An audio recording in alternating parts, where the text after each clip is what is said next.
Okay, now you can send your attendance in chat box so that it can be saved. जिन लोगों ने पहले की थी दोबारा प्लीज सेंड कर दें.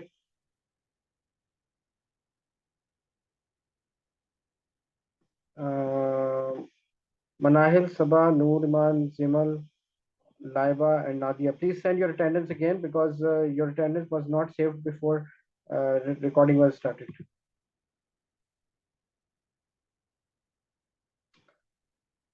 Okay, now let us start this class properly. Welcome to this online session of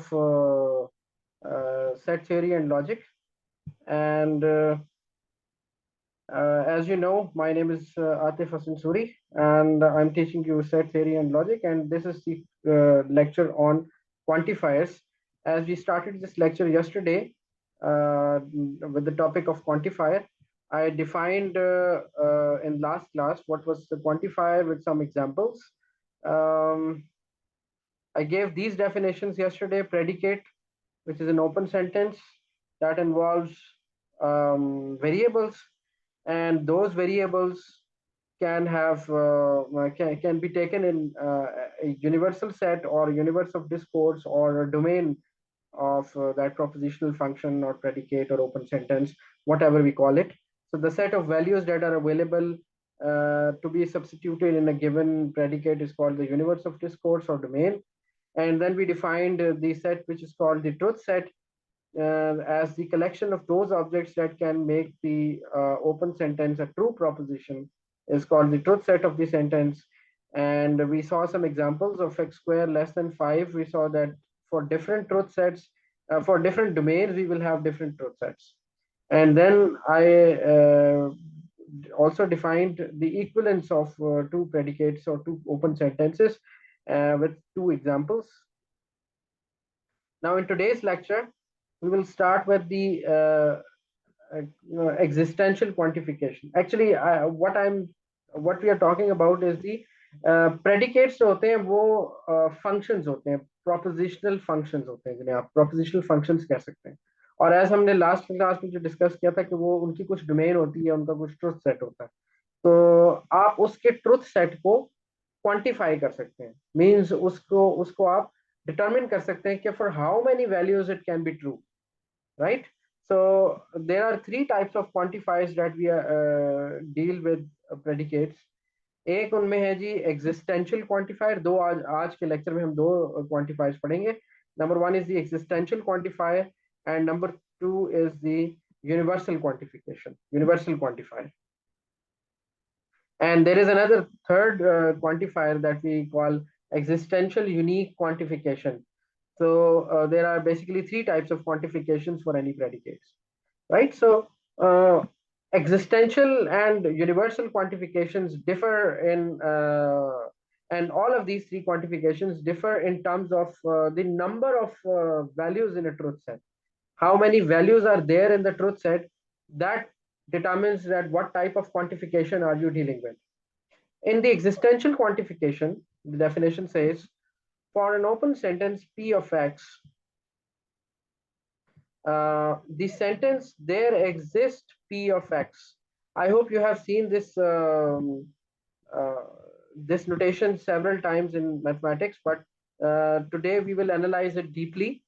So there exists X PX. ये जो notation है जो हमने यहाँ पर use की है, ये जो आप समझ लें इसको कि inverted E सा लिखा है हमने, ये notation होती है there exist या there is some या for some, इस तरह इसको आप पढ़ते हैं. So there exists an X. एक ऐसा X exist करता है या some ऐसे X exist करते हैं जिनके लिए जो predicate P of X है वो ओपन सेंटेंस ट्रू स्टेटमेंट है. ठीक है, तो अब आप इसको अगर रीड करेंगे इस स्टेटमेंट को, then you will read it in this form: there exists X such that P of X is true. या फिर आप इसे ऐसे रीड करेंगे: for some X P x is true. ठीक है, सो इस क्वांटिफिकेशन के अंदर, in this type of quantification, you can see that what we are saying is कि जो ट्रुथ सेट है वो कुछ एलिमेंट्स पे, डोमेन के कुछ एलिमेंट्स के लिए ट्रू है. जो प्रेडिकेट है वो डोमेन के कुछ एलिमेंट्स के लिए ट्रू है, सम एक्स के लिए ट्रू है. ठीक है, या देयर एग्जिस्ट एक्स, कुछ एक्स ऐसे एग्जिस्ट करते हैं डोमेन के अंदर जिनके लिए वो प्रेडिकेट जो है वो ट्रू स्टेटमेंट है, राइट। इसीलिए हम इसको एग्जिस्टेंशियल क्वांटिफिकेशन कह रहे हैं, ओके, क्योंकि इसमें देयर एग्जिस्ट का क्वांटिफायर इस्तेमाल होता है। दिस सेंटेंस, ये सेंटेंस है there exist X P X, ये ट्रू कब होगा? जाहिर है ये भी एक जो है वो क्वांटिफाई करने के बाद जो स्टेटमेंट आएगी वो तो ट्रू होगी ना, आपके पास प्रोपोजिशन बन जाएगी। तो ये जो there exist X P X है, ये प्रोपोजिशन बन जाएगी, क्योंकि आपने एक्स की जब वैल्यू सब्स्टिट्यूट कर दी तो आपको predicate will give you the answer of a proposition, it is a true statement. इसका जो ट्रुथ सेट होगा, if and only if the truth set of px is non-empty. So basically what we are trying to relate here is कि जो there exists x वाली statement होती है, there exists x px वाली, इसका मतलब ही यही होता है कि कुछ ऐसे x की वैल्यूज हैं डोमेन के अंदर जिनके लिए p of x जो है वो ट्रू है। इन अदर वर्ड्स जो p of x का ट्रूथ सेट है वो एम्प्टी नहीं है, उसमें कम से कम एक x डोमेन का कोई एक x लाजमी एग्जिस्ट करता है, एक भी हो सकते हैं, and there can be more than one x also, जो कि उस p ऑफ x को ट्रू बना रहे हैं। बट हमने तो यहाँ पर कंडीशन सिर्फ ये लगाई है ना, फॉर सम x। अब वो हमने ये उसके ऊपर कंडीशन हरगिज नहीं लगाई कि वो जो सम x है वो एक होगा या एक से ज्यादा होंगे। ये आगे चलकर हम पढ़ेंगे कि जब एग्जैक्टली एक होता है तो फिर उसको हम क्या कहते हैं, फिर उसको हम तीसरे टाइप ऑफ क्वांटिफायर के अंदर शामिल करते हैं। तो यहाँ पर हम कुछ एक्स की बात कर रहे हैं, वो कुछ में एक भी हो सकता है और एक से ज्यादा भी हो सकते हैं। So there exist X, there exist some X that can be one और मोर देन वन, जिसके लिए पी एक्स की स्टेटमेंट जो होती है वो, जिसका जो ट्रुथ सेट होता है वो नॉन एम्प्टी होता है। ये जो सिंबल है, इस सिंबल इसको कहते हैं एग्जिस्टेंशियल क्वांटिफायर, क्योंकि ये उस स्टेटमेंट को क्वांटिफाई कर रहा है पी ऑफ एक्स को। That is why it is called a quantifier, ठीक है, इट क्वांटिफाइज द स्टेटमेंट। और किस टाइप का क्वांटिफायर है? This is called existential quantifier because it is related with for some या देयर एग्जिस्ट और whatever, ठीक है। Now before we see some examples, मैं आपको ये बता दूं कि अगर हमने ये प्रूव करना हो कि ये स्टेटमेंट फॉल्स है, ये जो there exist X P X वाली स्टेटमेंट है, if we have to show that this statement is false, किसी भी क्वेश्चन के अंदर, किसी भी थ्योरम के अंदर, किसी भी मैथमेटिकल स्टेटमेंट के अंदर, अगर हमने ये बात कहनी हो, ये प्रूव करना हो कि वो जो देयर एग्जिस्ट एक्स है पी एक्स वाली स्टेटमेंट है वो फॉल्स है, तो आप इसको देख सकते हैं फॉल्स कब होगी है। हमने कहा ट्रू कब होती है? जब इसका ट्रुथ सेट जो हो वो नॉन एम्प्टी हो। तो फॉल्स कब होगी? इसके ऑपोजिट देख लें कि this statement is true when it's if and only if its truth set is non empty. तो this statement will be false if and only if its truth set will be empty. यानी इसका मतलब ये होगा, truth set empty होने का मतलब क्या है? Can anybody explain? Truth set is empty means कि there is no element which makes this statement true. There is no domain element, there is no element of the domain which makes this statement a true statement. That is truth set के अंदर कुछ नहीं है, truth set खाली है, truth set के अंदर जो है वो कोई ऐसा element नहीं पड़ा हुआ कि जिसकी वजह से ये statement जो हो जाए वो true हो जाए। So that is why this statement false is false. When we have to show that this statement is false, what we have to show is that the truth set is empty, truth set of px is empty, that there is no such x for which p of x is true, ठीक है।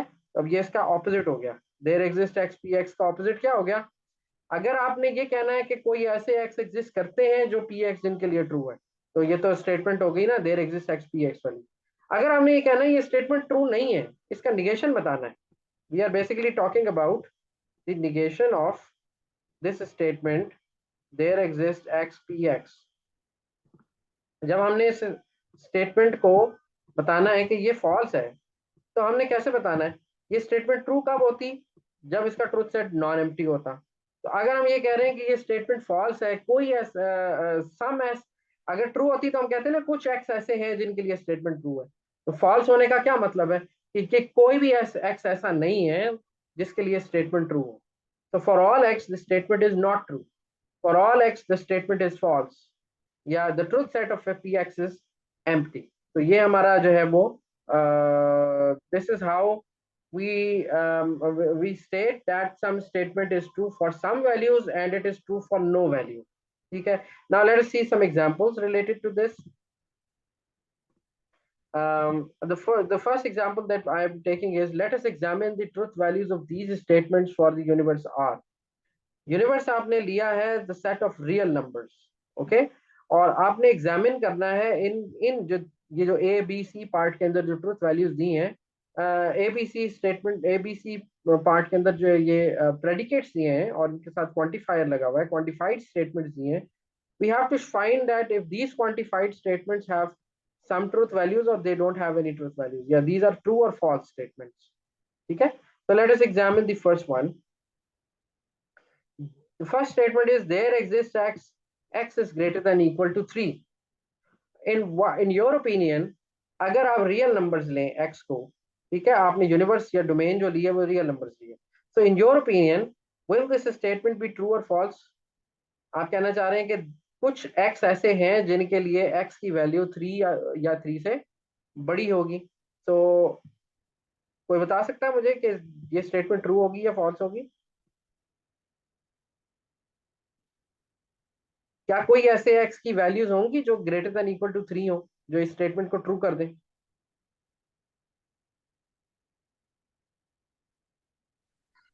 Yes sir. कोई एक example? Sir 4 5.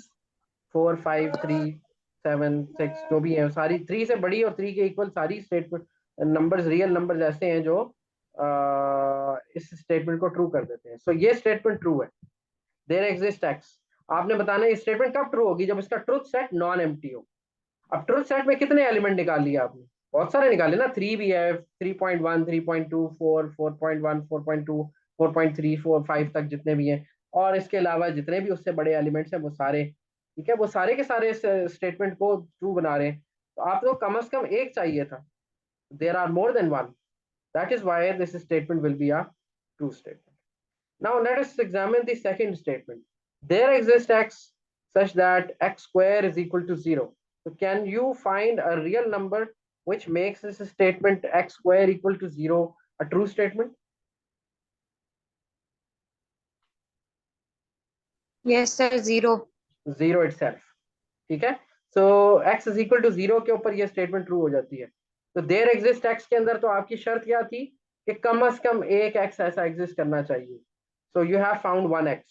उसके अलावा कोई और नहीं है जो स्टेटमेंट को ट्रू करता हो, लेकिन एक चाहिए था. तो द स्टेटमेंट इज ट्रू. ठीक है. Yes, the statement is true for x is equal to 0. This is true.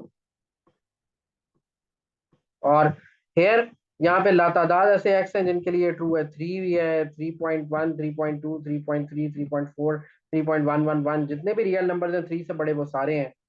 तो वो सारे स्टेटमेंट को ट्रू कर रहे हैं. Now, what about the third statement? There exists x square equals -1. Is there any real number whose square is equal to -1? क्या इसका truth set empty होगा, नॉन एम्प्टी होगा? सर नहीं है कोई ऐसा भी परफेक्ट स्क्वायर जिसका -1 आंसर है. जी, कोई ऐसा रियल नंबर नहीं है जिसका स्क्वायर करने से -1 आंसर आए. इसका मतलब है कि इसका ट्रुथ सेट क्या है, एम्प्टी है नॉन एम्प्टी है?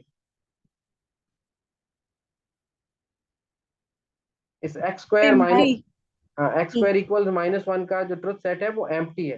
तो हम क्या कहेंगे, ये स्टेटमेंट देयर एग्जिस्ट एक्स वाली जो स्टेटमेंट है वो ट्रू है या फॉल्स है? फॉल्स. फॉल्स है. ठीक है. अभी मैंने आपको समझाया था ना, ये स्टेटमेंट फॉल्स कब होती है, जब ट्रुथ सेट एम्प्टी हो, और ये स्टेटमेंट ट्रू कब होती है, जब ट्रुथ सेट नॉन एम्प्टी हो. तो ऊपर वाली दोनों स्टेटमेंट में ट्रुथ सेट नॉन एम्प्टी था, उसमें एक में 0 एलिमेंट था, एक में 3 और 3 से बड़े सारे एलिमेंट थे, सारे रियल नंबर थे. तो ये दोनों ट्रू हैं. This statement will be false. ठीक है. I hope the example is clear.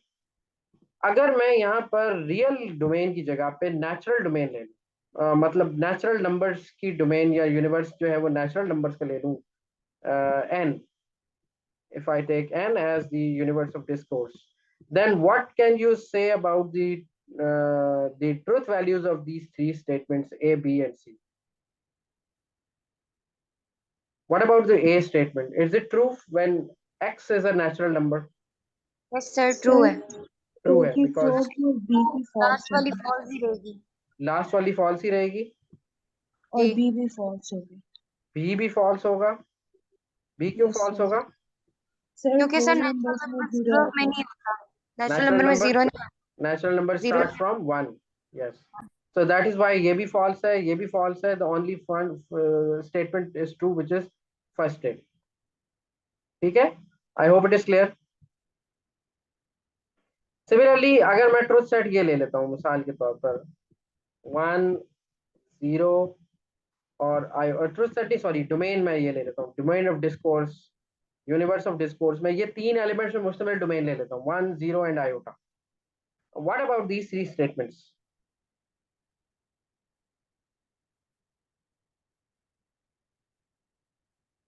एक डिस्क्रीट सा सेट लिया मैंने, उसमें 3 एलिमेंट्स हैं, ये सर क्या ट्रू होंगी? होंगे। तीनों ट्रू होंगी? Yes sir. कैसे? सर लेकिन तीनों 1 greater than equal to 3 satisfy होता है? करेंगे। Yes sir. है yes no sir. Sir. 1 greater than equal to 3 तो नहीं होता। 0 ग्रेटर देन इक्वल टू 3 होता है? No sir. No sir. Iota is greater than equal to 3। Iota को तो आप कंपेयर वैसे नहीं कर सकते, आप उसको ये देखना पड़ेगा कि वो अगर कॉम्प्लेक्स है तो कॉम्प्लेक्स के अंदर उसकी वो क्या है मॉड्यूलस, तो ये भी ट्रू नहीं है। ठीक है, iota is not greater than, वहाँ पे आप इसको भी फॉल्स, ये फॉल्स होगी पहली वाली। What about the second one? Sir false. Second is false. False. Yes sir. कैसे? सर सिर्फ जीरो आ सकता है। हाँ तो आपने देयर एग्जिस्ट बताना था ना। देयर सर एग्जिस्ट का ट्रू। तो मतलब है कि एक कम से कम एक होना चाहिए, तो ये ट्रू है। Yes sir. और how about the last one? Sir true. ये भी ट्रू है बिकॉज इसमें कौन सा एलिमेंट सेटिस्फाई कर रहा है? Iota. Iota. Iota. Iota. Yes, तो ये लास्ट वाली दोनों स्टेटमेंट ट्रू है इस सेट के लिए, लेकिन third statement, first statement is false. ठीक है, तो ये इस तरीके से आप इसके ट्रुथ सेट निकाल सकते हैं। इसी तरह नेक्स्ट एग्जांपल है, show that there exist x power 7 minus 12x cube plus 16x minus 3 equals 0 is true in the universe of real numbers। अच्छा, इस एग्जांपल में हमने ये बताने की कोशिश की है कि आप जो देयर एग्जिस्ट वाली स्टेटमेंट को ट्रू प्रूफ करते हैं, उसके लिए जरूरी नहीं होता कि आपने वो x जो है वो फाइंड करके देना हो। आपने वो x फाइंड करना, उस x को तलाश करके ये बताना कि ये वो x है जिसके लिए स्टेटमेंट ट्रू है, ये जरूरी नहीं है। सोल्यूशन फाइंड करना जरूरी नहीं है, सोल्यूशन का एग्जिस्ट करना जरूरी है। Got it? अगर हमने ये कहना हो कि ये स्टेटमेंट ट्रू है, तो हमें सिर्फ इतना बताना काफी है ना कि देयर एग्जिस्ट सम x। अब वो x क्या है हमें नहीं पता, हो सकता है हमसे फाइंड ना हो रहा हो, कैलकुलेट ना हो रहा हो, कंप्यूट ना हो रहा हो, ठीक है, सोल्यूशन ना फाइंड होता हो, लेकिन अगर वो एग्जिस्ट कर जाता है, हमें ये पता है कि एग्जिस्ट करता है, then the statement will be true. अब आप पूछेंगे ऐसा कैसे हो सकता है कि हम ये प्रूफ कर दें कि एग्जिस्ट कर रहा है लेकिन हमें ये ना पता हो कि वो एक्स है क्या? The answer is it is in fact ऐसा होता है मैथमेटिक्स के अंदर कि बहुत सारी चीजों का आप सोल्यूशन निकाल नहीं सकते, लेकिन आप सोल्यूशन का प्रूफ कर देते हैं कि ये सोल्यूशन है, सोल्यूशन एग्जिस्ट कर रहा है, लेकिन क्या है वो नहीं पता। ठीक है, तो वो आपको कैसे आप प्रूफ करेंगे? मिसाल के तौर पर कैलकुलस के अंदर आप ये बात प्रूफ करते हैं कि किसी भी पॉलिनोमियल का रूट एग्जिस्ट कर रहा है, लेकिन वो रूट क्या है वो नहीं पता आपको। ठीक है, रूट एग्जिस्ट करने के लिए क्या आपके पास कंडीशंस होती हैं कैलकुलस के अंदर? आप एक थ्योरम यूज करते हैं जिसे हम कहते हैं इंटरमीडिएट वैल्यू थ्योरम। ठीक है, इंटरमीडिएट वैल्यू थ्योरम क्या कहता है? हम इस प्रॉब्लम के अंदर, इस एग्जांपल के अंदर इंटरमीडिएट वैल्यू थ्योरम के जरिए प्रूव करना चाहते हैं कि ये जो स्टेटमेंट है ये ट्रू स्टेटमेंट है। देयर एग्जिस्ट एक्स वाला जो स्टेटमेंट है ये ट्रू है। तो हम कैसे प्रूव करते हैं? हमने एक फंक्शन लिया, ये जो इसकी लेफ्ट हैंड साइड है, ये हमने फंक्शन ले लिया x power 7 minus 12x cube plus 16x minus 3। हमने एक पॉलिनोमियल ले लिया। ठीक है, अब we want to show that this polynomial is equal to 0 for some real number x। किसी x के कॉरेस्पॉन्डिंग अगर मैं यहाँ पे पुट करूंगा तो आंसर 0 आएगा। अब मैं बहुत सारी वैल्यूज ट्राई करता हूँ, किसी दो वैल्यूज के लिए मेरे पास जो है वो ये रिजल्ट आता है, f of 0 is equal to -3, f of 1 is equal to 2। एक पे 0 के ऊपर नेगेटिव आंसर आता है, 1 के ऊपर पॉजिटिव आंसर आता है, ठीक है।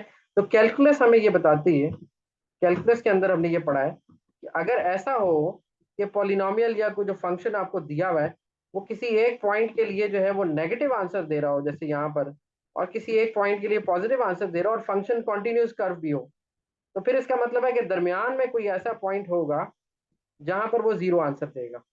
बट वो क्या है रूट, हमें उससे गर्ज नहीं है। वो फाइंड कैसे करना है वो न्यूमेरिकल का काम है, न्यूमेरिकल एनालिसिस का काम है, न्यूमेरिकल मेथड का काम है, उस रूट को फाइंड करके देना, ठीक है। एनालिटिकली अगर फाइंड नहीं हो रहा तो ठीक है, अगर इसके फैक्टर नहीं बन रहे तो आप मिसाल के तौर पर आपसे फैक्टर नहीं बन रहे, 7 डिग्री का पॉलिनोमियल है, लेकिन आपको इतना पता लग गया है कि किसी एक पॉइंट के ऊपर इसका आंसर -3 है, किसी एक पॉइंट के ऊपर इसका आंसर +2 है, एक पे नेगेटिव है एक पे पॉजिटिव है। इसका मतलब है कि जो कर्व है वो from bottom to top x axis को क्रॉस कर रही है या from top to bottom x axis को क्रॉस कर रही है। किसी एक पॉइंट पर रूट एग्जिस्ट कर रहा है, 0 पे कहीं पे टच कर रही है ग्राफ, ठीक है। So the intermediate value theorem tells us that there is a 0। अब यहाँ पे ये पॉइंट इंपॉर्टेंट है, there is a 0 for which between for f between 0 and 1। तो there is a, वो यहाँ पर आपको ये बता रहा है कि there exists some x जो कि इस पॉलिनोमियल को 0 बना रहा है, ठीक है। और वो कहाँ है, वो 0 और 1 के दरमियान में कुछ है, हमें नहीं पता कौन सा नंबर है, लेकिन there exists, इतना हमें पता है। तो अगर आपको ये पता लग गया then this statement will be a true statement, क्योंकि आपको एग्जिस्टेंशियल के अंदर यही प्रूव करना था कि there is some truth set is non empty. तो आपने ये प्रूव कर दिया, truth set of this is non empty because there exist some x between 0 and 1 which makes this polynomial equal to 0, या which is the 0 of this polynomial, या root of this function, root of this polynomial, right? So ये तो थी जी existential quantifier। Now another type of quantifier that we have is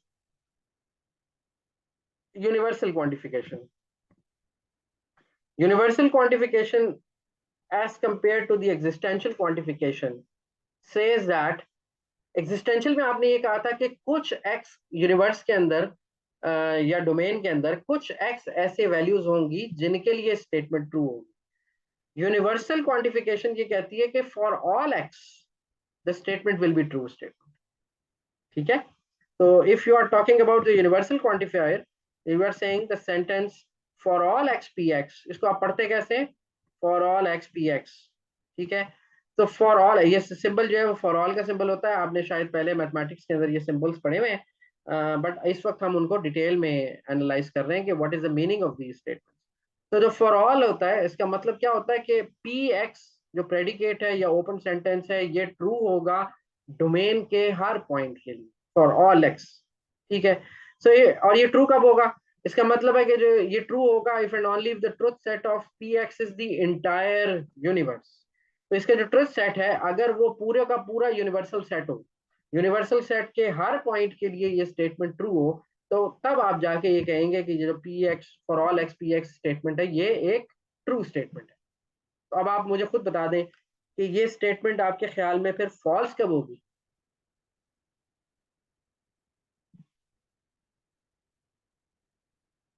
what do you think that जब this, हाँ negative होंगे तब, जब क्या, नेगेटिव होंगे रियल नंबर। रियल नंबर कहाँ से आ गए, हम तो रियल नंबर की बात ही नहीं कर रहे। हमें नहीं पता डोमेन रियल है या नहीं है, हमें नहीं पता वो एक्स किसको बिलोंग कर रहे हैं, पी एक्स क्या चीज है, मैं तो अभी फिलहाल जनरल बात कर रहा हूँ ना। सर जब -∞ से और इन्फिनिटी तक होगा तब शायद ट्रू, और अगर बीच में कुछ वैल्यूज आ रही हो तो फॉल्स हो। आप मेरा क्वेश्चन नहीं समझे, देखें मैं आपसे ये कह रहा हूँ कि हमारे पास जो एक्स लिया है हमने, ये मुझे अभी नहीं पता कि ये कौन से यूनिवर्सल सेट को, किस यूनिवर्स को बिलोंग कर रहा है, रियल को बिलोंग कर रहा है या इंटीजर्स को बिलोंग कर रहा है, या ये कोई नंबर्स नहीं है, ये कोई स्टार्स ऑफ यूनिवर्स हैं या कोई प्लैनेट्स हैं, ठीक है, गैलेक्सी के अंदर, तो कुछ भी हो सकते हैं ना, हमें तो नहीं पता कि फॉर ऑल एक्स क्या चीज़ है, या ये आपकी क्लास के स्टूडेंट्स की कोई सेट है जो यूनिवर्स है, और पी ऑफ एक्स जो है उसकी कोई प्रॉपर्टी को डिस्क्राइब कर रहा है। तो हम मैं आप मुझे रियल नंबर में आंसर दे रहे हैं, मैं रियल नंबर में नहीं पूछ रहा आपसे, मैं आपसे ये पूछ रहा हूँ कि ये statement for all x P X ये ट्रू कब होगी? जब यूनिवर्स के हर एलिमेंट के लिए ट्रू होगा। मिसाल के तौर पर मैं आपको एग्जांपल देता हूँ कि फॉर ऑल एक्स हम ये कह देते हैं x belongs to the set of students of this class. ठीक है, fall 23, fall 21, okay, set of students of class of BS mathematics F21। ठीक है, अब जब मैं ये कहता हूं कि फॉर ऑल एक्स, तो मेरा कहने का मतलब यहां पर ये है कि for every student of fall 21 in BS mathematics PX is some predicate. PX क्या हो सकता है? मिसाल के तौर पर मैं ये कह देता हूं कि PX इज द स्टेटमेंट कि X इज इंटेलिजेंट। वो जो स्टूडेंट उसकी हम बात कर रहे हैं वो इंटेलिजेंट स्टूडेंट है। तो हम यहाँ पे ये कहना चाह रहे हैं कि for every student of BSMTH F21 for every student X, जिसको हम इससे सिंबॉलिकली रिप्रेजेंट कर रहे हैं वो X है। For every student X of this class X is intelligent. ठीक है जी। अब यहाँ पे प्रेडिकेट आपके पास क्या है? प्रेडिकेट X है is हमारा, intelligent. हाँ जी, X is intelligent. Exactly, X is intelligent, ये प्रेडिकेट है, ये आपका P ऑफ X है। और वो जो फॉर एवरी है वो आपका ये फॉर ऑल वाला क्वांटिफायर बता रहा है, फॉर एवरी स्टूडेंट। और डोमेन कहाँ से आप ले रहे हैं? आप डोमेन ले रहे हैं कि domain is set of all BS mathematics students from fall 21। ठीक है, अब मिसाल के तौर पर ये स्टेटमेंट जो है वो अगर ट्रू हो, ट्रू कब होगी?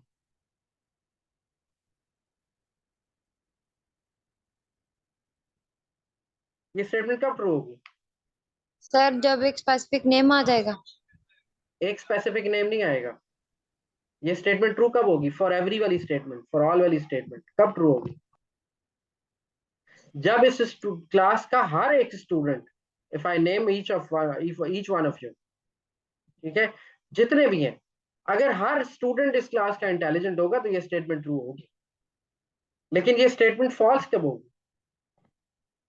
जब क्योंकि कोई सर सारे सारे इंटेलिजेंट नहीं है इसलिए। एग्जैक्टली, जब कोई एक भी मैं आइडेंटिफाई कर दूंगा या आप मुझे आइडेंटिफाई कर देंगे कि सर मिस्टर और मिस एक्स फलां फलां जो है, he or she is not intelligent in this class। ठीक है, I am not saying in truth spirit, लेकिन अगर आप मुझे या मैं आपको आइडेंटिफाई कर देता हूँ कि ये फलां बंदा जो है वो इस क्लास का वो इंटेलिजेंट नहीं है या वो उसको समझ नहीं आ रही, तो ये स्टेटमेंट फॉल्स हो जाएगी। Now you got my point yes yes sir. Sir. कि हम नंबर्स की बात नहीं कर रहे होते हर दफा। हमारा जो प्रेडिकेट्स हैं वो हर चीज हर दफा डोमेन और प्रेडिकेट जो है वो नंबर्स नहीं बात कर रहे। हाँ, मैथमेटिक्स के अंदर नंबर्स ही होते हैं ऑफ कोर्स, लेकिन नंबर्स के अलावा भी बहुत सारी चीजें होती हैं। सेट्स और भी किस्म के होते हैं, सिर्फ नंबर्स के सेट्स नहीं होते। Set of set of ordered pairs भी हो सकते हैं, सेट ऑफ रिलेशंस भी हो सकते हैं, बहुत सारी चीजें हो सकती हैं जिनके सेट बनाए जा सकते हैं। तो हम से हर दफा रियल नंबर की बात नहीं कर रहे होते, कीप दैट इन माइंड। ठीक है, तो इस चीज को जरा जहन से निकाल दें। Okay, so I hope you have got what I wanted to say. तो इसका मतलब है कि ये सेट ट्रू कब होगा? ये जो स्टेटमेंट है quantified statement for all x P x, कब ट्रू होगी? जब ये इसका ट्रूथ सेट जो है वो पूरी की पूरी इंटायर यूनिवर्स हो जाए, वो पूरा सेट हो जाए, जो यूनिवर्सल सेट है, जो पूरी क्लास के स्टूडेंट्स हैं वो सारे उसको सेटिस्फाई कर रहे हो, तब ये P x for all x P x जो होगा, दिस इज ट्रू। और ये जो सिंबल है जिसे आप फॉर ऑल कहते हैं, जिसको आप ये ऐसे इन्वर्टेड ए सा रिप्रेजेंट कर रहे हैं, इस सिंबल को हम कहते हैं यूनिवर्सल क्वांटिफायर। तो वो जो इन्वर्टेड ई था उसको हम क्या कहते थे? Existential quantifier. और ये जो सिंबल है इसको हम क्या कहते हैं? Universal quantifier. दोनों में क्या फर्क है? एग्जिस्टेंशियल का मतलब है कि फॉर सम ट्रू, और यूनिवर्सल का मतलब है for all it is true. ठीक है, let's see some examples. Example 1, for the universe of all real numbers. अब यहाँ पे मैंने देखें, अब मैं एग्जांपल ले रहा हूँ जिसके अंदर रियल नंबर्स की डोमेन ले रहा हूँ, तो हर दफा मैं रियल नंबर की डोमेन नहीं लूंगा। तो for the universe of all real numbers, for all x, x plus 2 is greater than x, can you tell me why this statement is written as true statement? Yes sir, क्योंकि क्यों? Sir x हमारे पास suppose कर ले 1 है, तो उसमें जब हम 2 प्लस जाएंगे तो वो जाहिर है एक्स से बड़ा ही होता जाएगा। हाँ जी, आप कोई भी रियल नंबर ले लें for any x, for all x, उसमें अगर आप एक पॉजिटिव नंबर 2 ऐड कर देंगे, ऑफ कोर्स वो एक्स से बड़ा हो जाएगा, उस रियल नंबर से बड़ा हो जाएगा जो आपने चूज किया। ठीक है। यस सेकंड है सर। जी, for all x, x is greater than 0 और एक्स इज इक्वल टू 0 और x is less than 0। This is also a true statement. आपको पता है ये स्टेटमेंट क्या होती है? आपने पढ़ी हुई है, वैसे इसका नाम आपको शायद ना आता हो, लेकिन ये स्टेटमेंट आपने, इसकी ये एक प्रॉपर्टी है इनइक्वालिटी ऑफ रियल नंबर्स की। ये इनइक्वालिटी क्या कह रही है, जरा मुझे कोई इसको ट्रांसलेट कर दे।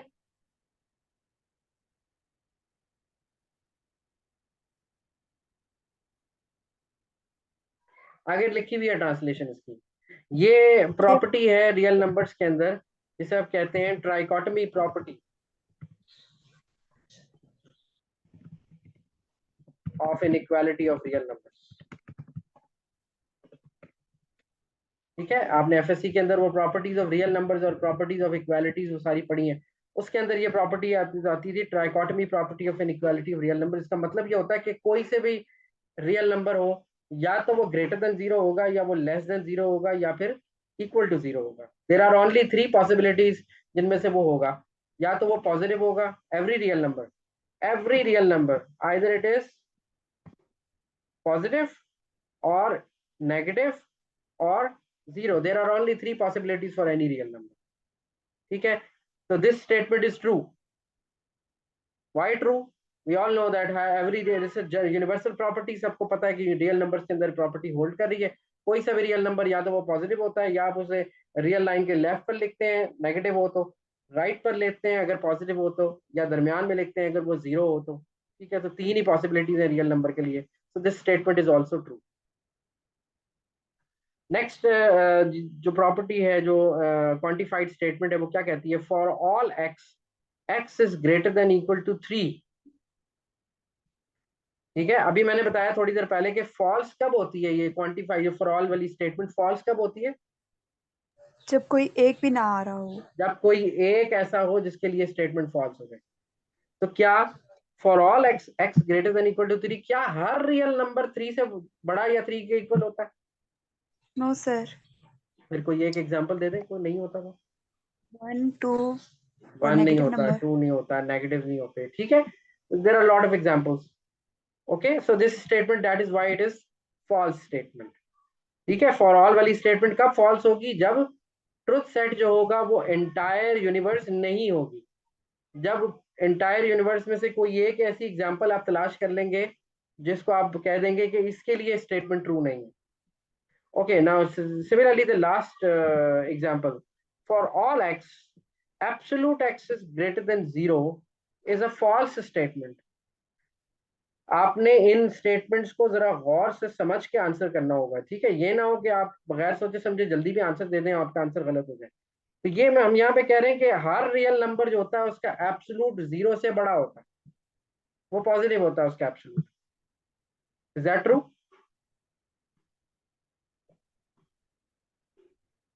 आपके जहन में तो क्या आ रहा होगा कि -1 करें उसका एब्सोल्यूट लें तो पॉजिटिव हो जाएगा, +1 करें एब्सोल्यूट लें पॉजिटिव हो जाएगा, 3 -3 0 -2.3 +2.3, 0 का एब्सोल्यूट पॉजिटिव नहीं होता। 0 का एब्सोल्यूट क्या होता है? 0। 0 ही होता है। तो इसलिए एक एग्जांपल ऐसी मौजूद है ना जिसके लिए ट्रुथ सेट यूनिवर्स नहीं है, होल यूनिवर्स नहीं है, इसलिए this statement is again false. So even one example, just one example is enough to prove that the quantified statement for all statement is false. Okay, you don't need many examples. You need just one example to prove कि वो statement false है। ठीक हो गया? वही एक मुश्किल भी है। It is easy, but it is equally difficult to find that 1x. ठीक है, इसको हम कहते हैं, जो हम x को तलाश कर रहे होते हैं ना, जो स्टेटमेंट को फॉल्स बना रहा होता है, उसको हम कहते हैं काउंटर एग्जाम्पल। हम उस चीज को गलत प्रूफ करने के लिए जो एग्जाम्पल देते हैं उसको हम क्या कहते हैं? Counter example. काउंटर का मतलब क्या होता है वैसे? What do you mean by counter in dictionary? कोई नंबर। सर अगर आप एक सवाल करते हैं तो आप उसको उस सवाल का जवाब देने के बजाय उसी का एक सवाल कर दे, तो वैसे एक एग्जाम्पल की एक और एग्जाम्पल दे देना।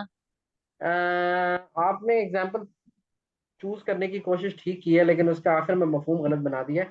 काउंटर, काउंटर का मतलब होता है उसके अगेंस्ट। आप शुरू में आपने बात शुरू सही की थी कि जब हम एक बात करते हैं उसके अगेंस्ट जब हम कोई दूसरी बात कर देता है तो वो काउंटर एग्जाम्पल होती है। ठीक है, एग्जाम्पल के ऊपर एग्जाम्पल देना नहीं, काउंटर एग्जाम्पल होती। तो काउंटर का मतलब होता है एंटी, ऑपोजिट। जैसे आपने वो हमारे पास मुल्क में इदारे भी होते हैं ना, काउंटर टेररिज्म वगैरह वगैरह। तो काउंटर का मतलब होता है एंटी, ऑपोजिट। अच्छा जी, इन क्वांटिफाइड स्टेटमेंट्स को, ये जो दो हमने पढ़ी हैं, फॉर ऑल और देयर एग्जिस्ट, इनको क्या कहते हैं, इनको मुख्तलिफ अंदाज से बुक्स के अंदर या ऑथर से लिखा है, मुख्तलिफ एक्सप्रेशंस यूज किए हैं। वो एक्सप्रेशंस क्या क्या हैं? यूनिवर्सल के लिए जो एक्सप्रेशंस यूज हो रहे हैं वो है जी for all, for every, for each और फॉर एनी। फॉर एनी वैसे तो वर्ड सिंगुलर यूज हो रहा है, सिंगुलर मायनों में यूज होता है, ठीक है, सिंगुलर नाउन के लिए। लेकिन फॉर एनी का वर्ड जहां यूज होगा उसका मतलब कलेक्टिवली देखा जाएगा।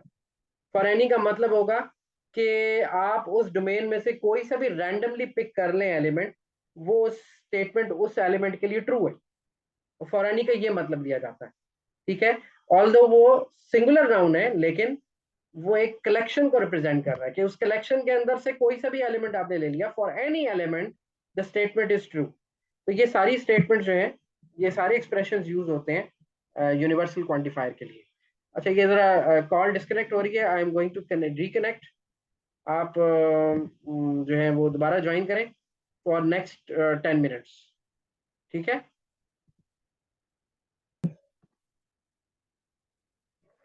ओके, सो हम डिस्कस कर रहे थे कि what are the different expressions that we use for the universal quantifier and the existential quantifier.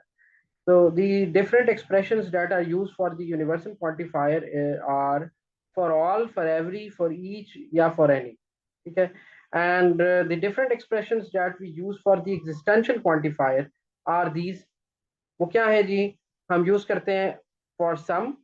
अक्सर जब जहाँ पे भी for some का वर्ड आ रहा होगा वहां पे आप उसको देखकर आइडेंटिफाई कर लेंगे, समझ लेंगे कि ये जो स्टेटमेंट है वो ये बात कर रही है कि ये एग्जिस्टेंशियल क्वांटिफायर को रिप्रेजेंट कर रही है, और ये बात कर रही है कि ये स्टेटमेंट पी ऑफ एक्स जो भी दिया हुआ है वो कुछ एक्स के लिए ट्रू है। It is not true for all, या it is not true for any, ठीक है। दूसरी, अगर वहां पर ये लिखा हो कि there is at least one, तो भी वही बात होगी। अगर किसी स्टेटमेंट में ये लिखा हो देयर एग्जिस्ट या देयर एग्जिस्ट, अब दोनों में क्या फर्क है? अगर वो एक हो एलिमेंट होगा तो एग्जिस्ट लिखा होगा एस के साथ, और अगर वो एक से ज्यादा एलिमेंट होंगे तो देयर एग्जिस्ट लिखा होगा विदाउट एस, ठीक है। प्लूरल के साथ, प्लूरल नाउन के साथ जो आपका वर्ब की वो आती है उसमें एस या एस कब लगाते हैं? जब प्लूरल हो तो एस नहीं लगाते, और सिंगुलर हो तो एस लगाते हैं। और इसी तरह देयर इज या देयर आर लिखा होगा, उसका भी यही मतलब होगा कि ये कोई एक पर्टिकुलर स्टेटमेंट जो है वो किसी एक एक्स के लिए या एक से ज्यादा एक्स के लिए वो स्टेटमेंट जो है वो ट्रू है। तो ये उसकी निशानियां हैं, ये उसके लिए वो कुछ कीवर्ड्स हैं याद करने के लिए, कि अगर ये कीवर्ड्स आपको नजर आएंगे तो आपको समझ जाना चाहिए कि ये यूनिवर्सल क्वांटिफायर है या एग्जिस्टेंशियल क्वांटिफायर की बात है। Now, in some statements we have some hidden quantification।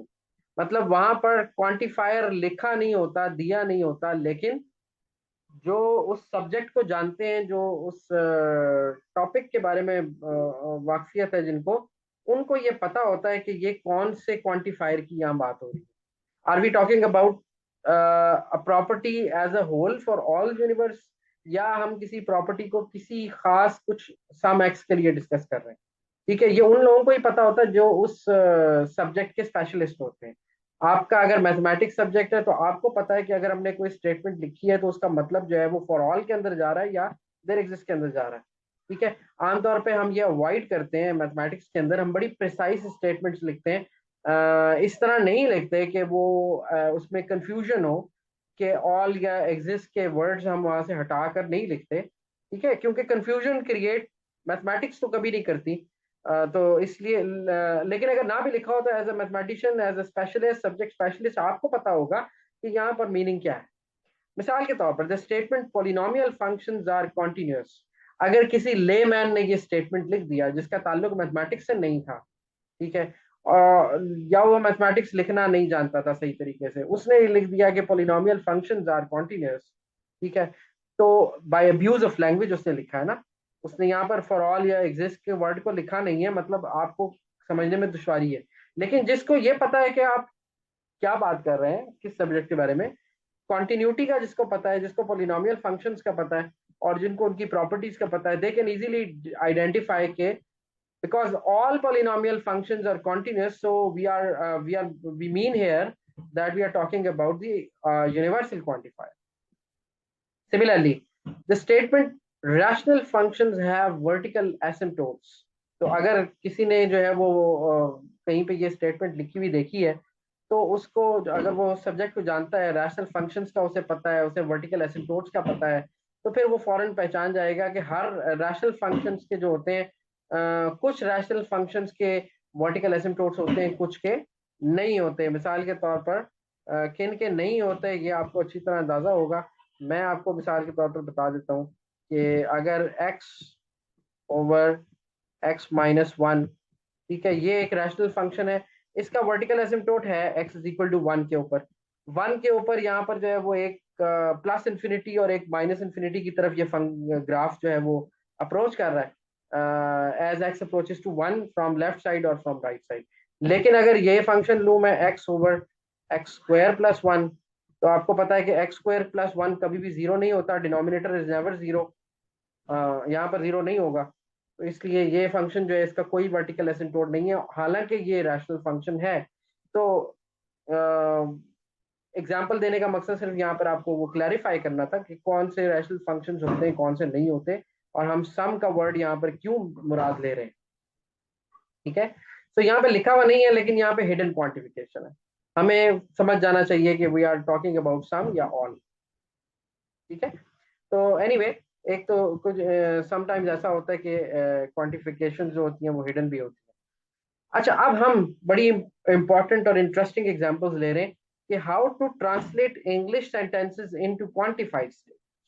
मिसाल के तौर पर मैं एक एग्जांपल आज डिस्कस करूंगा, बाकी नेक्स्ट क्लास में डिस्कस करेंगे। एग्जांपल है जी, all apples have spots. I will discuss only A and B part. All apples have spots, ठीक है। अगर मैं इसको ट्रांसलेट करना चाहूँ तो आपको इसमें से ढूंढना पड़ेगा कि आपका प्रेडिकेट क्या है, डोमेन कौन सी है, और आप कौन से क्वांटिफायर की बात कर रहे हैं। तो in this case we are talking about apples. So domain आप चूज कर सकते हैं सेट ऑफ ऑल एप्पल्स भी, आप डोमेन चूज कर सकते हैं सेट ऑफ ऑल फ्रूट्स भी, ठीक है। और इसी तरह ये दो डोमेन आप ले सकते हैं, इसके अलावा कोई और चीज लेना चाहें तो वो आपकी मर्जी है, ठीक है। सेट ऑफ ऑल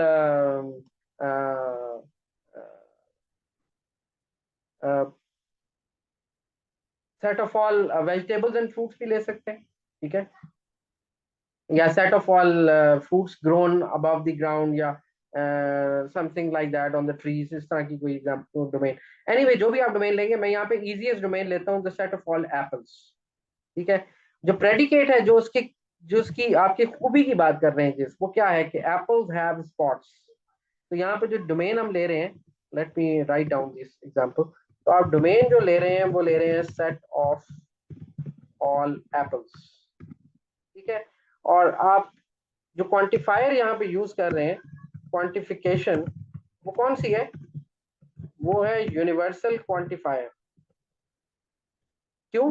बिकॉज आपको यहाँ पे जो कीवर्ड नजर आ रहा है वो है ऑल, ठीक है, ऑल एप्पल्स, तो यूनिवर्सल क्वांटिफिकेशन यहाँ पे यूज होगी।